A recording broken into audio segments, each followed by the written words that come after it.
For some reason, Rufus always puts his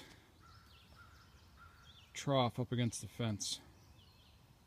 It's a little annoying, but we deal with it. But we want to get back to Milton Friedman, Naomi Klein, and the shock doctrine.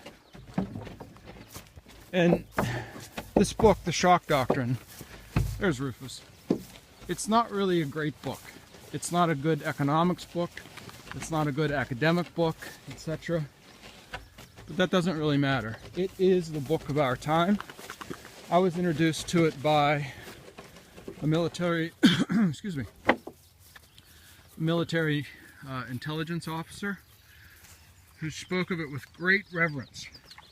That this was a piece of geopolitical, strategical thinking of the very highest order.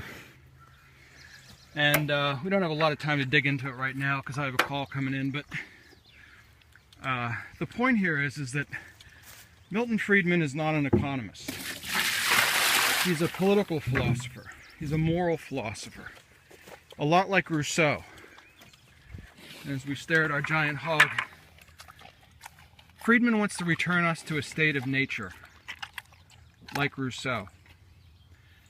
And he might even go so far as to say the people for the new American century are a lot like the origins of the French Revolution. And the political violence and economic violence that's been unleashed on the world and on the United States. This is what the credit crisis is, folks. The credit crisis is the shock doctrine. It's disaster capitalism aimed at the United States. You feeling me?